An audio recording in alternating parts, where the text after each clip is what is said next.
¿Es Beksinski el pintor más perturbador de la historia reciente?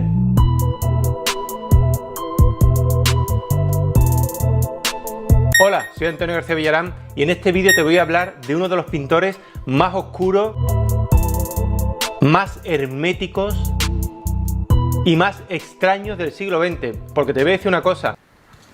Vaya viento, ¿esto qué es? No sé, le voy a poner a hablar de Beksinski y aquí va a haber un tornado. Como te iba diciendo, es que esto es muy raro porque Beksinski viene de una familia acomodada, estable económicamente, y claro, que salga un niño así, un niño que quería pintar, pero pintar estas cosas tan oscuras. Pero bueno, él mismo contó que de joven tenía complejo de inferioridad.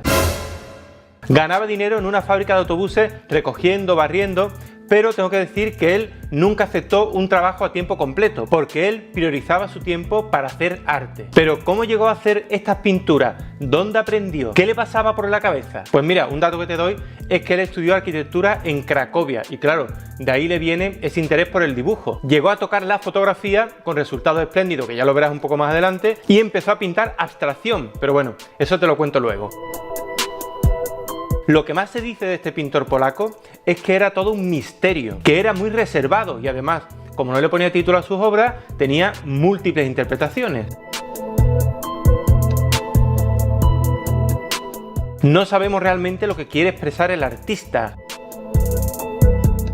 Tampoco asistía a la inauguración de sus exposiciones y claro, esto le venía muy bien para alimentar ese mito de oscuridad,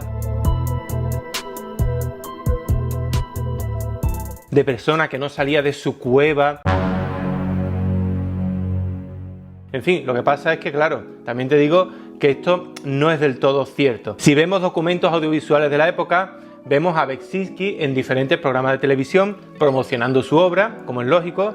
También lo vemos con su familia riéndose, gastando bromas. En fin, que realmente este pintor tuvo una vida normalita. Lo que pasa es que a la gente, tú sabes, que le gusta, no, muy oscuro, que si está, que si... ¿Qué va? Sus comienzos no fueron nada fáciles, como la mayoría de los comienzos de los pintores y pintoras del siglo XX, del XIX y de todo. De hecho, te cuento que hasta los 43 años se pudo dedicar a la pintura porque ayudaban su madre y su esposa. Antes de esto no tenía donde caerse muerto, esto lo decía él mismo. También decía que pintaba por necesidad de vender. Pero este hombre desde joven soñó con ser un pintor famoso. Le agobiaba, por ejemplo, no tener dinero para la universidad de su hijo. Y aunque según decía no le gustaba pintar para hacer exposiciones, tampoco le gustaba contar dinero e incluso llegó a decir que le parecía una abominación. Bueno, esto es lo que decía puertas para afuera. Lo que pasa es que él vivió bien, fue muy reconocido en su época, ganó bastante dinero y gozó de fama hasta el final de sus días.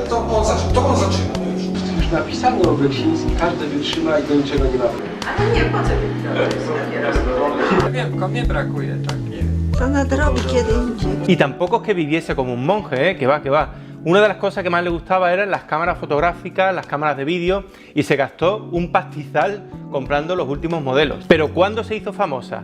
Pues mira, en los años 60 hizo una exposición, lo vendió todo y de la noche a la mañana pasó a ser el pintor polaco contemporáneo más reconocido del momento. Los críticos decían que hacía realismo fantástico o que era neobarroco, en fin, siempre intentando ponerle una etiquetita, porque chicas, sin las etiquetitas parece que es que no nos podemos mover, las etiquetitas. Aunque sus obras parecen posapocalípticas y oscuras, él realmente no se veía como un pintor pesimista, al contrario, él se veía como un romántico e incluso llegó a decir que en sus obras había mucho sentido del humor. Yo no sé, míralas tú a ver si ves algo de humor por aquí. Yo no se lo he encontrado mucho, a lo mejor es que tenía un humor negro, un humor oscuro. La verdad es que yo pienso que él sí necesitó sentido del humor y sobre todo ser relativista porque le pasaron en su vida cosas muy trágicas, como por ejemplo afrontar la muerte de su mujer o el suicidio de su hijo, que su hijo tiene tela, o sea, su hijo intentó suicidarse varias veces hasta que lo consiguió y de hecho él murió de 10 puñaladas que le dieron para robarle un poquito de dinero. En fin, muy trágico todo, muy trágico todo. Pero, ¿cómo pintaba Beksinski? Pues mira, te voy a hablar de las claves de su pintura. Una de ellas es que él siempre pintaba con música, se ponía casco y escuchaba sobre todo música clásica, porque no le gustaba pintar en silencio. Otra de sus claves, que ya te la he dicho, es que no le gustaba hablar de sus pinturas, no le gustaba explicarlas, aunque digo yo, ¿para qué la vas a explicar si se explican solas? Todo lo que pinta son símbolos. Las técnicas más utilizadas por él eran el acrílico y el óleo, y solía pintar sobre tablas, unas tablas que él mismo preparaba, bueno, con una capa de gesso o así. También llegó a tocar la fotografía, la escultura un poco y, por supuesto, el dibujo. Hacía unos dibujos espectaculares. Sabemos que se fue de Sanok a vivir a Varsovia, pero antes quemó un montón de obras. La puso así, la apiló, le metió fuego y ¡hala! No dejó ninguna documentación ni nada. Según se ha dicho, a él no le parecían de muy buena calidad y las quemó. O bien, también puede ser que se fue a Varsovia y dijo, yo todos estos bultos, ¿cómo me los voy a llevar? Que digo yo que tenía que haber dicho, no, esto de quemar mis cuadros es una performance para que el fuego los purifique, para que la oscuridad de la materia... Mejor que no dijo nada. Otra clave es que era muy detallista pintando. De hecho, se llegaba a poner 5, 6 o 7 focos ahí apuntando al cuadro para con el pincelito ir dándole, que esto me recuerda un poco a Goya. ¿Recuerda la imagen de Goya con las velas aquí en la cabeza? Como ya he dicho, le encantaban las cámaras fotográficas y las de vídeo. Lo grababa todo, a su mujer, a su madre, incluso a su madre muerta, la llegó a grabar.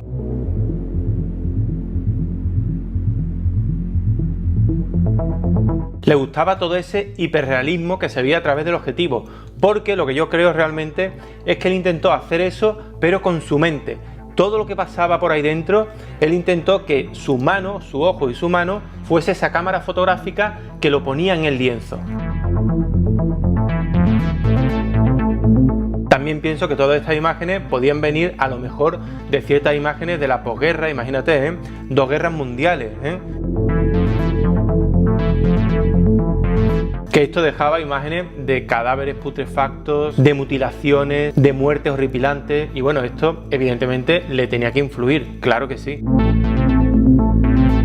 Para inspirarse, él iba con su mujer y su hijo a buscar ruinas de castillos, edificaciones antiguas, en fin, todo muy romántico, muy romántico. Pero ¿cómo consiguió ser tan famoso en vida pintando este tipo de cosas?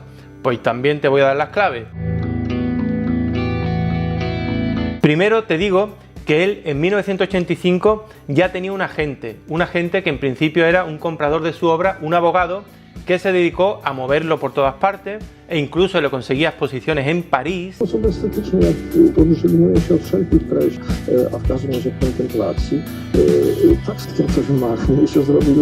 Y no es del todo verdad esto que dicen que Beksinski se ha hecho famoso ahora gracias a las redes sociales, que va.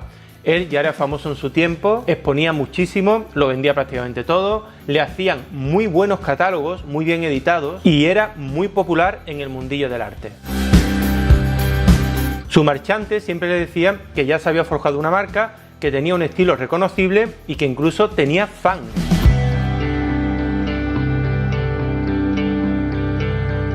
Él fue siempre muy consciente de dejar un legado en vídeo, o sea, lo iba grabando todo, absolutamente todo, escenas cotidianas, a su hijo mientras crecía, o sea, que si viviese hoy sería youtuber e instagramer, vamos, que estaría todo el día haciendo stories de sus cuadros, de su mujer, de su hijo, de su madre, de todo.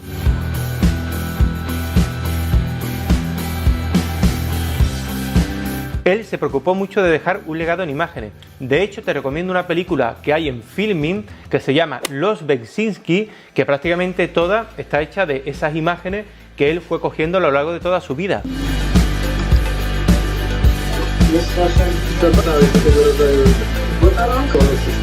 Si es cierto que en los 60 él empieza a ser muy conocido, en los 80 ya empieza su obra a exportarse a Estados Unidos, a conseguir grandes precios y a hacerse cada vez más y más famoso.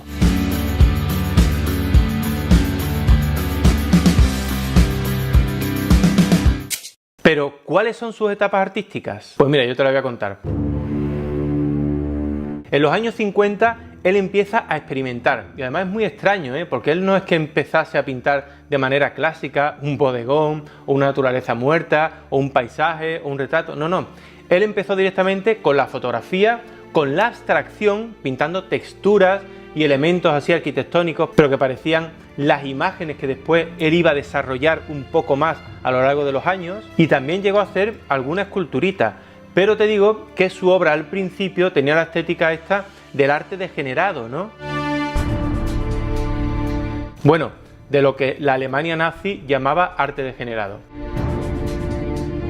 Podemos ver rostros arrugados, paisajes con texturas agrietadas, manipulación total de las luces y las sombras, rostros deformados y antinaturalistas. Pero una de las cosas que más me gustan de esta época son sus fotografías, que son súper inquietantes, son súper poéticas, muy inspiradoras. En definitiva, todas estas imágenes que él generó al principio las vamos a ver a lo largo de los años 60, 70 y 80. Y es aquí donde encontramos sus cuadros más significativos, los más conocidos, los más famosos. Es lo que se conoce como el periodo fantástico. En esta pintura ya empezamos a ver estas imágenes perturbadoras, donde hay personajes que parece que se arrastran o que forman parte de un edificio. A veces parece que ha habido una guerra nuclear y que no ha quedado prácticamente nada. Hay rostros que gritan, hay una especie de cadáveres que se abrazan con una atmósfera muy pesada, como de contaminación absoluta. Podemos encontrar desiertos desoladores, en fin, es un tipo de pintura que yo te la recomiendo porque te hace pensar muchísimo.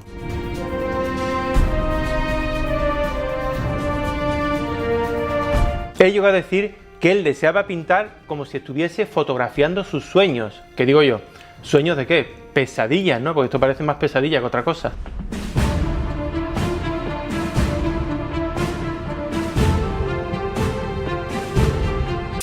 De los años 70-80 pasamos a los 90, donde él descubre el ordenador y claro, ¿qué hace? Pues imágenes como esta, en las que se ve lo mismo que él hacía en los años anteriores, pero con una tecnología nueva en ese momento, que bueno, lo vemos ahora y decimos, qué cutre, ¿no? Estas cabezas deformadas así, estos colorines, pero en aquella época, para él imagino que eso sería una gran revolución.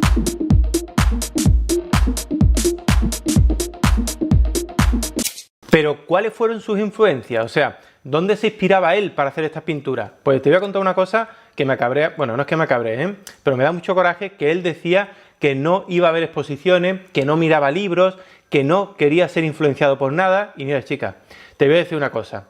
Yo he visto mucha obra de Beczinski, lo he estudiado durante varios años y te tengo que decir que en su obra hay resquicios de muchísimos pintores y pintoras de no solo del siglo XX, sino del siglo XIX, XVIII y más allá.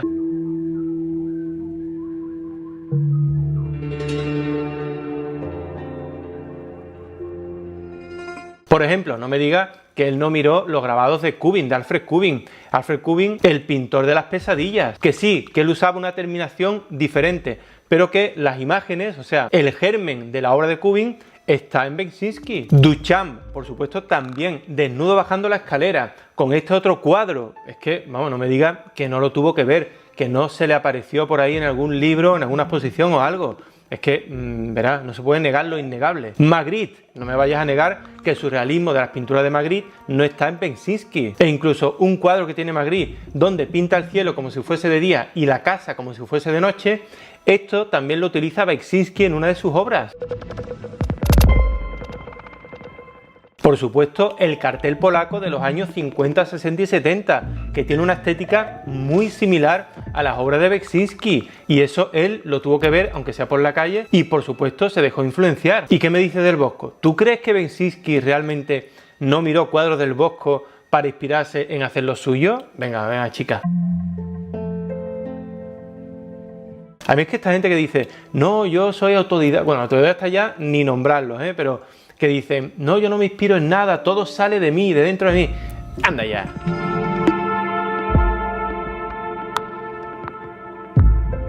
¿Pero a qué viene toda esta fiebre por la obra de Beczinski? Pues yo te lo voy a explicar. En la era de Internet y en la era de los videojuegos, si te fijas, muchos de ellos, los paisajes, por ejemplo, o los personajes, parecen obras de Beczinski. Y voy más allá. Hay un videojuego que se llama The Medium, que está basado precisamente en cuadros de Beksinski. Además que las obras de este pintor ha inspirado a muchos grupos de metal y además ha llegado a convertirse en un mito underground del arte. Y por supuesto en los años 80 sobre todo sus imágenes estaban por todos lados.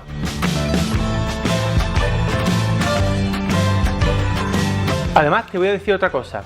¿No crees tú que el éxito de las imágenes de Beksinski tiene mucho que ver con lo que estamos viviendo ahora? O sea, con esta pandemia mundial. ¿No crees que en cierto modo la gente se siente representada por esos personajes post-apocalípticos, por esos esqueletos agrietados que se llegan a abrazar pero que están muertos, por ese entorno viciado que puede ser un poco el símbolo de este confinamiento que estamos viviendo, ¿no? ¿No crees que va la cosa por ahí?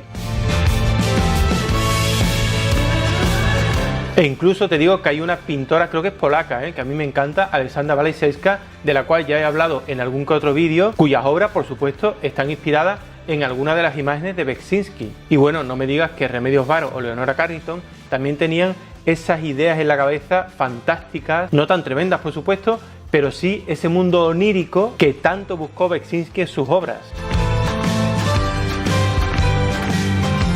En fin, que si te gusta la obra de Beksinski, te recomiendo una colección de 4 libritos, son pequeños, pero aparecen ilustraciones muy interesantes. Está en polaco, eso sí, pero bueno, tiene muy poco texto, sobre todo son imágenes. Y como él no explicaba sus obras, pues estos 4 libritos te pueden venir muy bien. También te digo que en 2006 se abrió un museo de Beksinski en Polonia, que alberga 50 pinturas y 120 dibujos del autor, que en Nevada, Estados Unidos, hicieron una gran escultura de una de las cruces típicas de Beksinski, y te invito por supuesto a que sigas investigando dentro de su obra de este pintor extraño, de este hombre que decía que vivía en una depresión continua pero que había aprendido a vivir así. Su hijo no pudo aguantarlo y se suicidó. Y por supuesto me gustaría saber tu opinión. ¿A ti te gusta Beksinski? ¿Tú tendrías una obra de Beksinski en el salón de tu casa? ¿Coleccionarías cuadros suyos? ¿O al contrario, te parecen horripilantes, no la puedes ver, las odias? Déjamelo todo aquí en comentarios, revienta el botón de like y nos vemos muy pronto.